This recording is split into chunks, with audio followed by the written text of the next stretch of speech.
নিজের ক্ষেতের মূলা সকালবেলা আজকে সবজি না থাকার কারণে নিজের ক্ষেত থেকে তুলেই কিন্তু সবজি রান্না করার জন্য সবজিগুলো তোলা শুরু করলাম।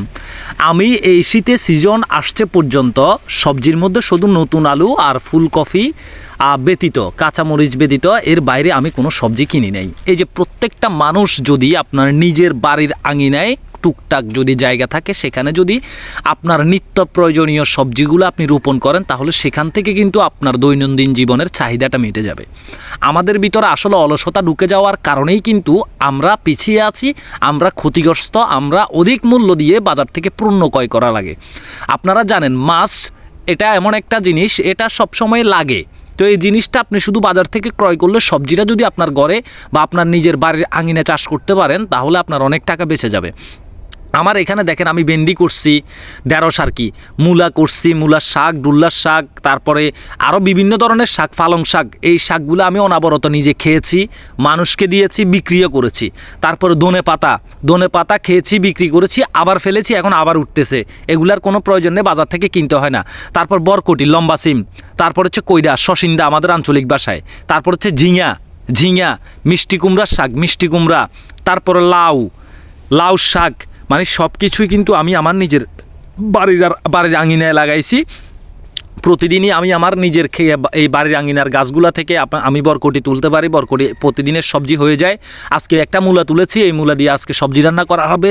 বরকটি, মূলা, নতুন আলু, ফুলকপি, বেগুন গাছ লাগাইছি, টমেটো গাছ লাগাইছি, এর পরবর্তীতে আপনার ক্ষীরা লাগাইছি, তারপর শশা লাগাইছি। আসলে সকল সবজি যেটা আমার প্রয়োজন, নিত্য প্রতিদিন যেই সবজিটা আমার প্রয়োজন ঘরের জন্য, আমি সেটা লাগিয়েছি। দেশের এখন যে বর্তমান পরিস্থিতি, একদল বলছে 16 বছর একদল খেয়েছে, আর বাকি বছরগুলা আরেক দল খাওয়ার জন্য বসে আছে। এই কথাগুলা কিন্তু বলে বলে পুরো রাষ্ট্রটাকে খেয়ে ফেলেছে। রাষ্ট্র আর এখন বাংলাদেশ, আমরা বলেছি যে ডক্টর ইউনূস বাংলাদেশে ক্ষমতায় আসার পরে বাংলাদেশকে নাকি ইউরোপ আমেরিকা বানায় ফেলবে, কিন্তু সেটা এখন দেখা যাচ্ছে বিপরীতটা। ডক্টর ইউনূস বাংলাদেশকে শ্রীলঙ্কা বানাইতেছে। শ্রীলঙ্কা হয়ে যেতে আর বেশি দেরি নেই।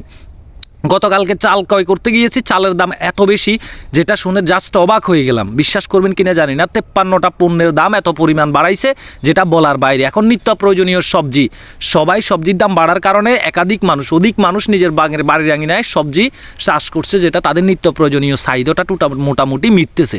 ফুলকপি, পাতাকপি অধিক চাষের কারণে বাজারে ঠিকভাবে চাষিরা কিন্তু 1 টাকাও ফুলকপির দাম পাচ্ছে না, এই কারণে বাজারের দাম কম। আর এদিকে ডক্টর ইউনূসের নাম ফুটেছে।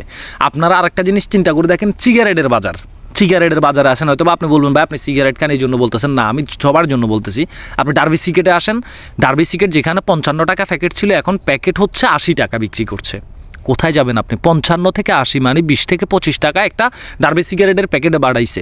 বেনসন সিগারেটে আসেন আপনি, কার্টন 500 টাকা বাড়াইছে। আগে বেনসন সিগারেট 18 টাকা ছিল, এখন বেনসন সিগারেট 20 টাকা। কিন্তু কেন এমনটা কেন হচ্ছে? কাউকে জিজ্ঞাসা না করে, অথচ জনগণের অনুমতি নিয়ে, জনগণকে নিয়ে, জনবল নিয়ে এই দেশের জনগণ মিলে আওয়ামী লীগ সরকারকে এই দেশ থেকে বের করে দিয়েছে, ক্ষমতা তুচ্ছ করেছে। অথচ আওয়ামী লীগ সরকারও যদি কোনো ব্যাড ট্যাক্স কোনো কিছুর উপর বাড়াইতো, আগে জনগণের মতামত চাইতো, আর তারা বাড়াইলেও সেটা জনগণের অনুকূলে থাকতো, জনগণের পক্ষেও থাকতো, বিপক্ষেও থাকতো, মোটামুটি সাধ্যের মধ্যে থাকতো। কিন্তু ডক্টর ইউনূসের অন্তর্বর্তীকালীন সরকার এই জনগণের দুর্বলতাকে কাজে লাগিয়ে এখন এমন একটা পরিস্থিতি করে ফেলছে, মানে আপনার নাগালের বাইরে নিয়ে গেছে সব কিছু। তাহলে স্বৈরাচার কারা? এখন তাদের বিরুদ্ধে কথা বললে আপনাকে গ্রেপ্তার করবে, এটা যদি চিন্তা করেন, তাহলে স্বৈরাচার আওয়ামী লীগ না স্বৈরাচার অন্তর্বর্তীকালীন সরকার? আমি স্পষ্ট ভাষায় বলে দিতে চাই, কালকে আমাকে ধরে নিয়ে গেলে পরশুদিন এই অন্তর্বর্তীকালীন সরকার স্বৈরাচার। তো আমরা সেদিকে যেতে চাই না। সেই বিষয় নিয়ে একটা ভিডিও তৈরি করব, পারলে উড়াদুরা গালাগালি আপনারাও করবেন, আমিও করব, কোনো সমস্যা নাই। তো আমি বলতেছি, আপনারা যদি নিজের বাড়ির আঙিনায় যদি একটু জায়গা থাকে, সেই জায়গায় আপনারা টুকটাক নিজের দৈনন্দিন চাহিদার জন্য যে সবজিগুলো দরকার সেটা লাগানোর চেষ্টা করবেন। এগুলো হচ্ছে বড় জাতের শশা, হাইব্রিড। এটা একটা শশার ওজন হবে 1.5 থেকে 2 কেজি, এরকম ওয়েট হবে একটা শশার ওয়েট, অনেক বড় বড়। আর ওই পাশে যেটা এখানে আবার আমি আপনাদেরকে যেগুলো দেখাইছি, ওগুলো কইডাও আছে এখানে পাশে দিয়ে। একই জায়গার উপরে কইডা উঠাইছি, বরকটি উঠাইছি, তারপরে শশা উঠাইছি, ঝিঙা উঠাইছি, সব কিছু উঠাইছি। আর ওই পাশে করেছি ক্ষীরা। আমি দেখাই আপনাদেরকে, এটা হচ্ছে এই শশার যেটা ঝাঁক আর কি, সেটা। আর ওই পাশে আমি আপনাদেরকে দেখিয়েছিলাম আমার যার ভিতরে কদু আছে বা লাউ আছে, লাউর শাক আছে, আর এই পাশে ক্ষীরা করেছিলাম, ক্ষীরারও আছে। তো সবাই ভালো থাকবেন, সুস্থ থাকবেন, আল্লাহ হাফেজ।